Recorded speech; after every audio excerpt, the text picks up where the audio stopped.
Justin Lee. Today I want to rant about white privilege. Many people consider white privilege to be when a white person is treated better than someone else who's of a racial minority. Most people will attribute this to an act of discrimination. They'll say things like, well, I'm not racist. I never look down on a person of a racial minority. They'll say things like, I always treat all people fair and equally. They'll say things, there's this term that has been thrown around that these people will use called reverse racism. It's a term that white people tend to use that describe the alleged persecution of white people by members of a racial minority.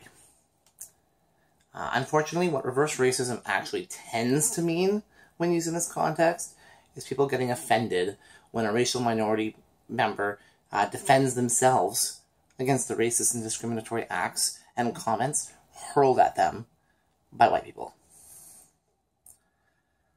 A prime example of this in recent history was the Black Lives Matter movement. I've heard lots of things along this, such as, well, why is it that only Black lives matter? Or, what about the white lives? Don't they matter too? Or shouldn't all lives matter? We need to think a moment about what the mission of the campaign was. The mission of this movement was to combat the targeting and the wrongful deaths of members in black communities at the hands of white police officers. The Black Lives Matter movement would raise awareness of the white community, or of the discrimination faced by members that were in the black community. Unfortunately, certain outspoken members of the white community shouted that suddenly now they were the victims of this reverse racism. They claimed things that black lives were suddenly more important than the lives of white people.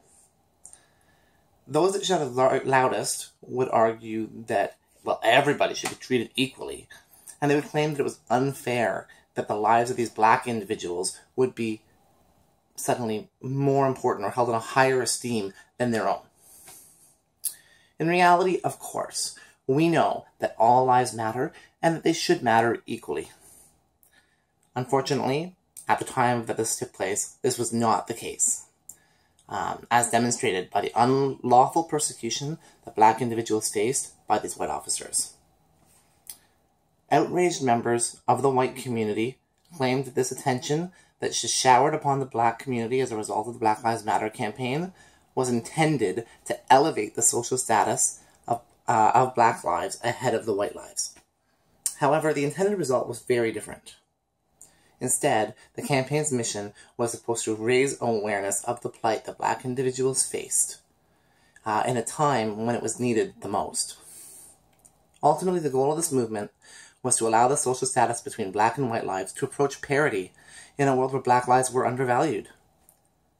The obliviousness of the campaign's true mission, as well as the everyday struggles members of the black community face with white law enforcement, demonstrates white privilege perfectly. Although this was a more serious example in recent events, examples of white privilege can be seen in everyday situations. I think the biggest privilege that white individuals benefit from is not the higher quality of life that white individuals receive, which, is obviously a benefit and a privilege that white folks have. But I think the largest privilege white people benefit from is the fact that they are oblivious to the struggles that are faced every day by members of racial minority. The largest example of white privilege is not that a white person can walk through an airport without fear of somebody assuming that they're a terrorist, while somebody else can't. It's that white people don't even consider that those other people can't. It's not that we white people can walk down the street at 10 o'clock at night downtown and feel safe from police while other racial minorities can't. The biggest example of white privilege is that we white people do not even consider that other people can't do that. So how do we overcome this? I think it starts with education. Educators need to consider the fact that our students come from a variety of backgrounds, and educators need to be educated to be able to consider the struggle that our students might deal with because of their racial minority. We need to be able to have that in the back of our head and consider that something that we might not consider for our own needs. In her paper, White Privilege, Unpacking the Invisible Knapsack, Peggy McIntosh claims that this obliviousness of the struggle of racial minorities is perpetuated by those in power. It's an effort of those people that are in power to maintain their power, to keep their racial majorities completely oblivious of what's going on outside of their own world. I believe that by raising awareness of these struggles that are faced by every day by other people, that we're going to be able to eliminate this obliviousness.